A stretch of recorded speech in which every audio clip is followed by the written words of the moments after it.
사람은 고통 없는 인생을 원합니다. 그래서 내 인생에는 언제나 밝고 따뜻한 햇살이 비춰지기를 소망합니다. 만약 인생에 계속 햇빛만 비친다면, 따뜻한 햇살만 비친다면 어떻게 될까요? 그 인생은 메마른 사막이 되고 말 것입니다. 풀 한 폭이 자랄 수 없는 그런 사막이 되고 말 것입니다.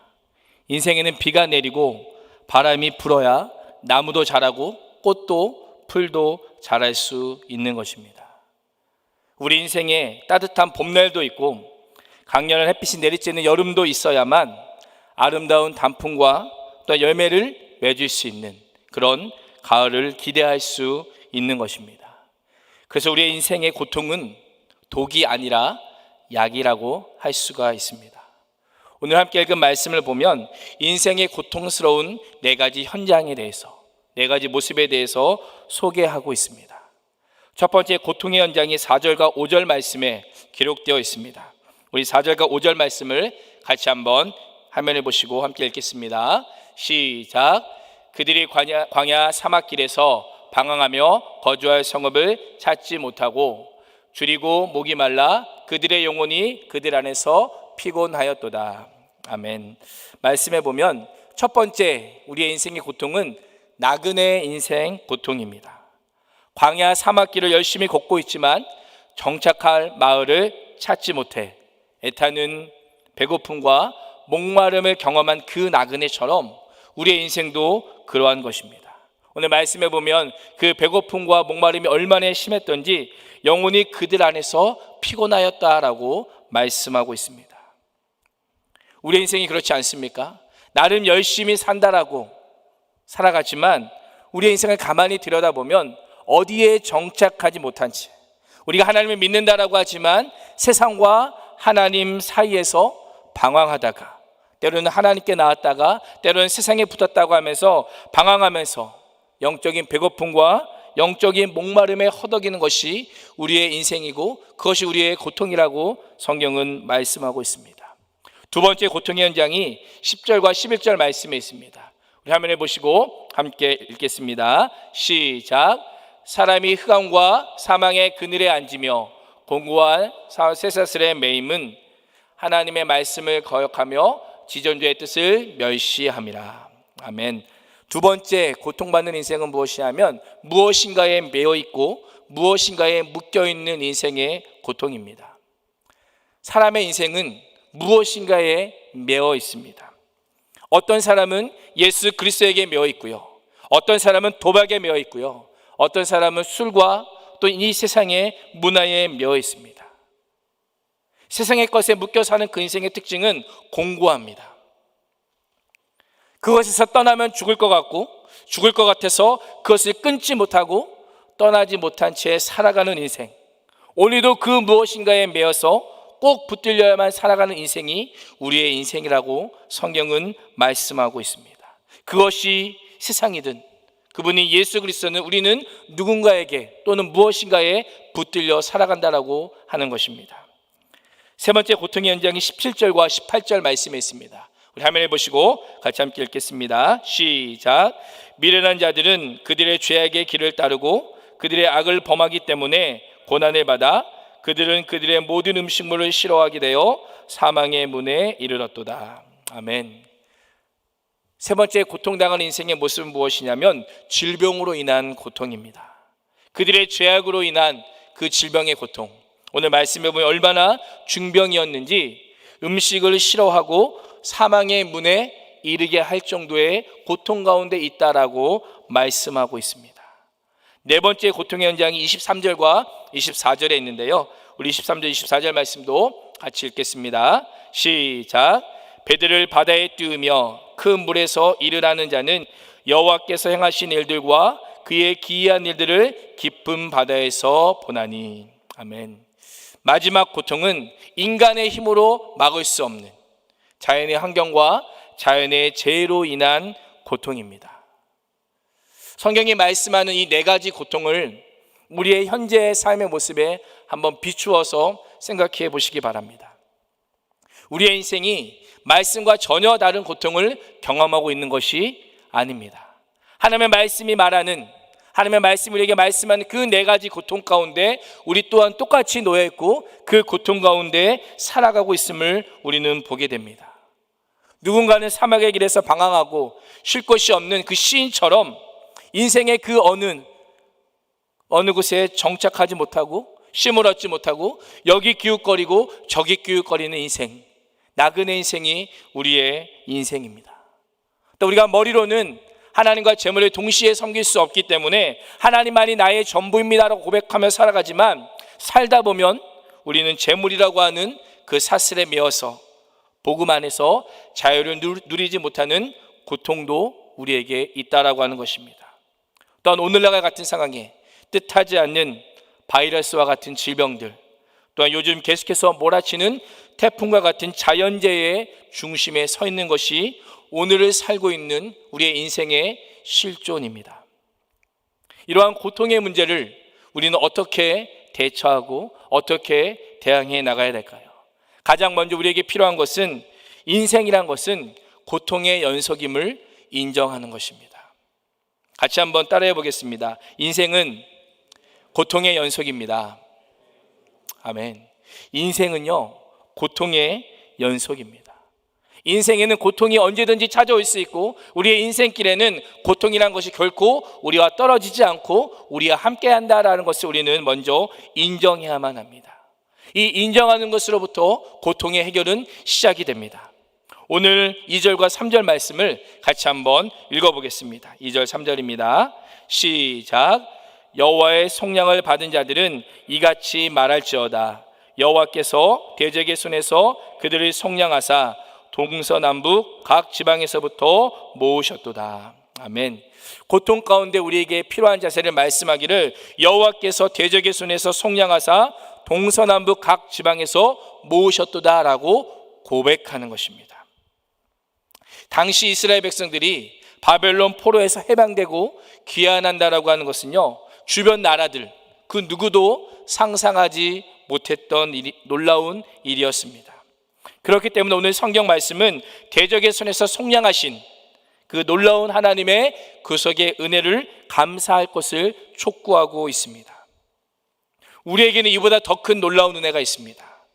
우리는 원래 죄로 인해서 고통당하고 그 죽음 아래 살 수밖에 없는 자들이었지만, 아무런 소망이 없는 가운데 살 수밖에 없는 자들이었지만, 그런 우리에게 예수 그리스도께서 십자가의 구원을, 예수 십자가의 죽으심과 부활하심으로 말미암아 우리를 사로잡고 있던 모든 것을 풀어주시고 죄악 아래에서 우리를 건져주셨습니다. 그리고 우리로 하여금 하나님을 예배하는 자로, 하나님의 자녀로 살게 하시고 부르셨습니다. 예배가 무엇입니까? 많은 것으로 예배를 정의할 수 있겠지만, 죄로 인해 죽을 수밖에 없는 그 자가 죽음의 자리에서 벗어나서 구원의 자리에서 하나님의 구원하심을, 하나님의 일하심을, 놀라우심을 찬양하고 감사하는 것, 그것이 예배입니다. 그래서 이 예배의 자리는 하나님의 구원의 은혜를 나누는 자리요, 하나님의 구원의 은혜를 고백하고 하나님께 영광 돌리는 그런 자리입니다. 더 나아가서 이 예배의 자리는 우리가 앞으로 당할 고통 가운데 우리를 구원해 주실 그 하나님의 은혜를 미리 맛보는 자리이기도 합니다. 우리가 코로나로 인해서 비록 함께 모여 예배 드리지는 못합니다. 그럼에도 불구하고 우리가 고백할 수 있는 것이 있다면, 오늘도 나를 건져주신 하나님, 오늘도 나와 동행하시고 나와 함께 하시고 우리에게 모든 것을 풍족히 주시는 그 하나님께 우리는 감사할 수 있는 것입니다. 나를 죄악 가운데서 구해주시고 앞으로의 고통과 고난에서 건져주실 그 하나님을 찬양할 수 있음이 오늘 우리에게 감사로 다가와야 하고, 그 감사의 고백을 드리는 자리가 바로 우리의 예배 자리임을 우리는 기억해야 한다라고 하는 것입니다.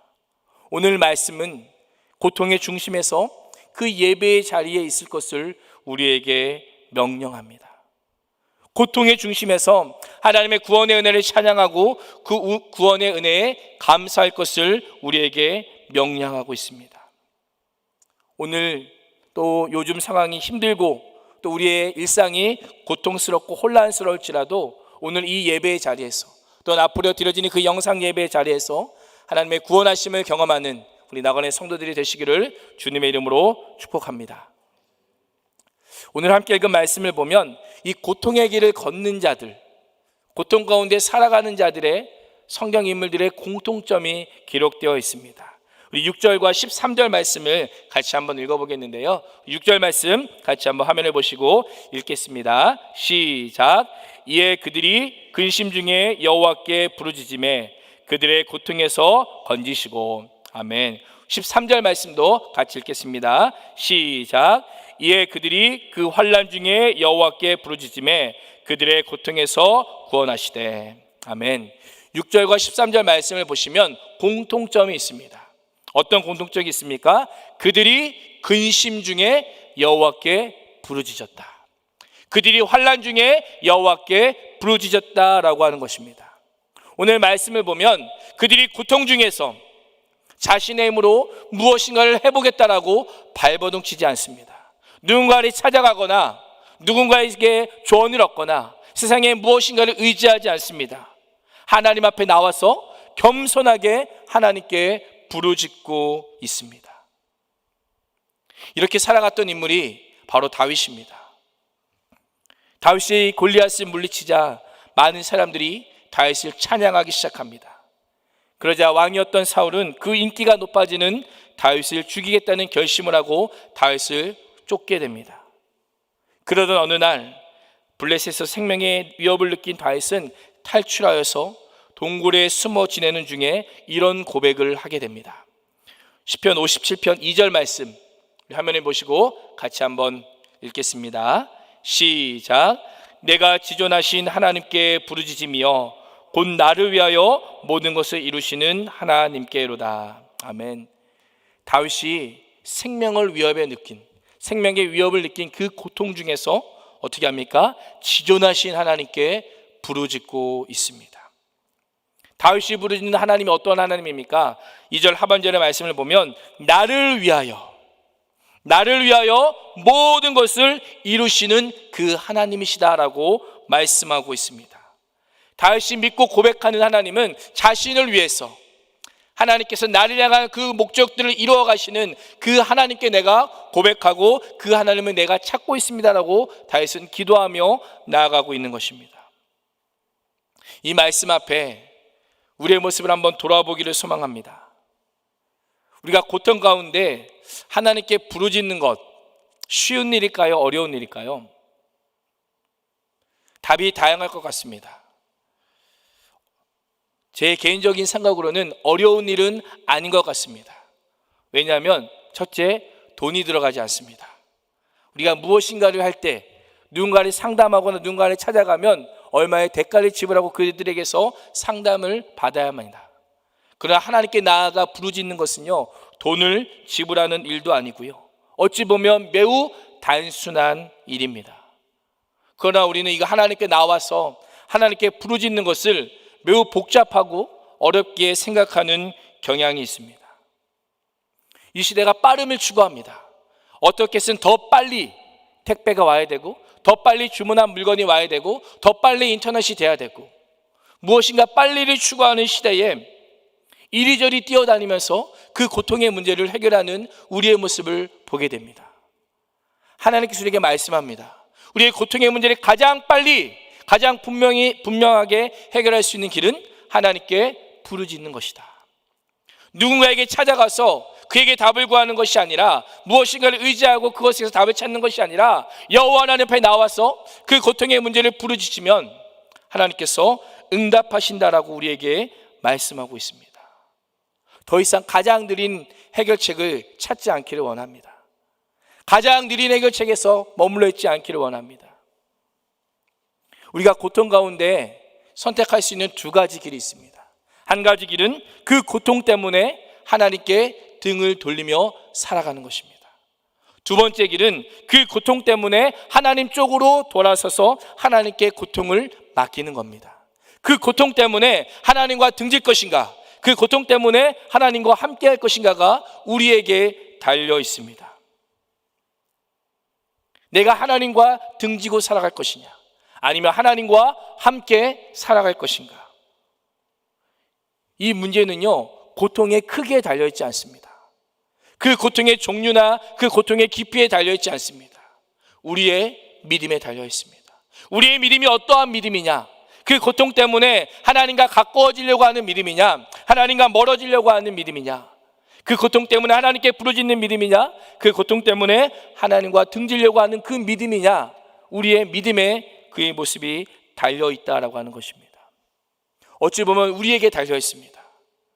우리에게 달려있음에도 불구하고 우리는 하나님께 부르짖지 않습니다. 하나님을 찾지 않습니다.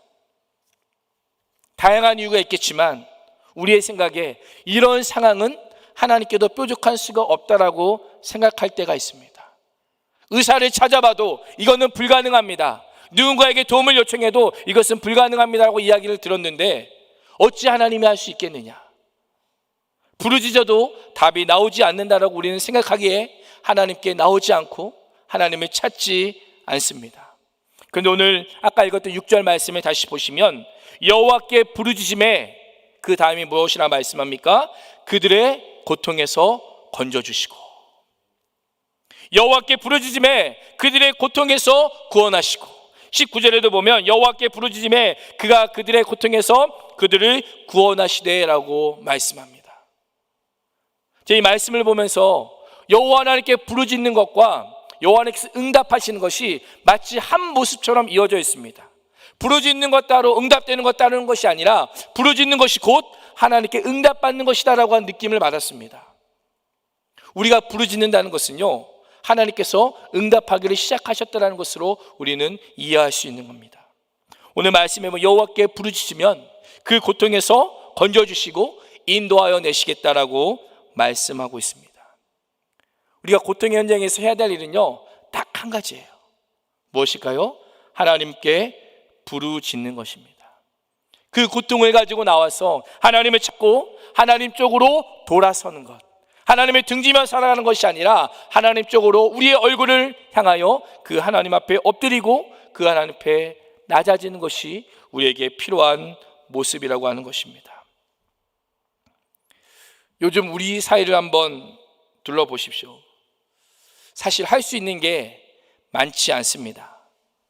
사회적 거리두기 2단계가 다시금 연장되었습니다. 우리 학생들의 온라인 수업도 연장이 되었고요, 교회는 계속해서 비대면 예배를 드려야만 합니다. 동네 마트나 또한 음식점이나 커피숍을 가려 하더라도 마스크를 쓰지 않으면 갈 수 없고요, 또한 내일부터는 일체 음식점 또한 가서 음식을 먹을 수 없게 되었습니다. 우리가 마음 놓고 할 수 있는 것이 아무것도 없습니다. 마음 놓고 갈 수 있는 것도 없습니다. 오늘날 이 시대의 모습이 우리에게 많은 것을 제약하고 있습니다. 얼마 전에 우리 교육부 전사님이 그런 이야기를 하셨습니다. 목사님, 저희가 교회에서 저 사무실에서 무엇인가를 시켜 먹으려고 전화했는데 교회라고 하니까 배달하시는 분이 배달을 거절하더래요. 음식을 시켜 먹으려고 하는데 교회는 위험해서 배달이 안 된다라고 합니다. 그런 상황을 우리가 살아가고 있습니다. 그리스도인에서 살아가는 것이 많은 제약이 있는, 때로는 고통과 고난 가운데 있는 오늘의 삶의 자리에 있습니다. 이런 우리가 할 수 있는 게 무엇이겠습니까? 다른 데 갈 수 없고 누군가를 만날 수 없다면 우리가 할 수 있는 것이 무엇이겠습니까? 하나님을 찾는 것밖에 없습니다. 하나님을 찾을 때 마스크 필요 없습니다. 하나님을 찾을 때 사회적 거리두기 필요 없습니다. 하나님과는 거리두기가 아니라 하나님과는 밀접하게 나아가야 될 요즘의 시기입니다. 고통스러운 그 자리에서 하나님을 찾아야만 하고 하나님을 부르짖어야만 하는 자리가 오늘의 우리의 삶의 순간이라고 하는 것입니다. 이 코로나를 해석하는 많은 해석들이 있지만 저 개인적으로는 그런 해석을 한번 해봤습니다. 하나님께서 우리에게 왜 이 코로나의 고통을 계속해서 주시는 걸까? 저 개인적으로는 물론 단점도 있겠지만 장점이라면 정말 바쁜 현대인에게 있어서 이 시간이야말로 하나님께 기도하기를 원하시는 그런 시간이 아닐까. 세상과 차단이 되고 다른 누군가 차단이 되고 만날 수 있는 분은 하나님밖에 없습니다. 하나님 앞에 나와서 할 수 있는 것이라고는 우리가 기도와 예배, 하나님께 더 나아가는 것, 그것이 우리에게 필요한 모습이라고 생각합니다. 한번 생각해 보십시오. 만약에 이 코로나가 아니었다면 지금 오늘날 이 시간 우리가 무엇을 하고 있겠습니까? 코로나가 아니었다면 지금처럼 낮아진 마음으로 우리가 하나님을 찾지 않을 겁니다. 코로나가 아니었다면 간절함으로 하나님께 매달리지도 않았을 겁니다. 하나님께서 우리에게 코로나를 주신 유익이라고 한다면 이 시간을 통하여 이 시간을 부여잡고 하나님을 찾고 하나님을 만나고 하나님을 더 가까이기 원하시는 그런 하나님이 우리에게 주신 선물이 아닐까라고 생각합니다. 오늘 이 코로나로 인한 고통과 혼란의 자리에서 하나님을 찾기를 소망합니다.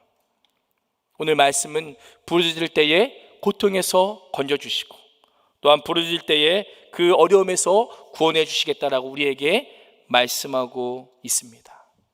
오늘 이 건져주시는 모습을 보면요, 이스라엘 백성들이 고통 중에 하나님께 부르짖었을 때 하나님께서 한 번만 구원해 주신 것이 아닙니다. 그 단어를 살펴보면 하나님께서 기도하고 부르짖을 때마다 구원해 주셨음을 말씀합니다. 오늘 말씀에도 보면 무려 4번이나 기도함에 부르짖음에 구원하셨도다라고 말씀하고 있습니다. 오늘 우리가 이 고통의 현장에서 하나님께 부르짖으면 하나님은 그때마다 우리를 구원해 주시고 우리를 어려움에서 건지시겠다라고 말씀하고 있습니다. 그래서 8절 말씀을 보면 이 하나님의 구원하심을 경험한 사람들의 특징이 있습니다. 우리 8절 말씀 같이 읽어보겠습니다. 시작. 여호와의 인자하심과 인생에게 행하신 기적으로 말미암아 그를 찬송할지로다. 아멘. 15절과 21절과 31절 말씀들 보시면 그 고통의 때마다 하나님께 부르짖고 하나님께서 그 인생에게 행하신 기적으로 말미암아 하나님을 찬송할지로다라고 말씀합니다. 하나님이 행하신 일이 무엇이라고 말씀합니까? 기적이라고 말씀합니다. 기적이라는 단어는 언제 씁니까? 우리가 생각하지도 못한 일들이 일어날 때 기적이라고 합니다. 우리가 하나님 앞에 기도하면 우리가 지금껏 생각하지도 못했던 그런 일들이 우리에게 일어나고 우리의 눈앞에서 그 일들을 목도하게 될 것이고 우리로 하여금 하나님을 찬양하게 할 것이다라고 분명히 말씀하고 있습니다. 그리고 오늘 말씀은 하나님을 찬양하는 것에서 멈추지 않고 43절 말씀을 보면 우리에게 이렇게 마지막으로 말씀합니다. 우리 43절 말씀도 같이 읽겠습니다. 시작. 지혜 있는 자들은 이러한 일들을 지켜보고 여호와의 인자하심을 깨달으리로다. 아멘.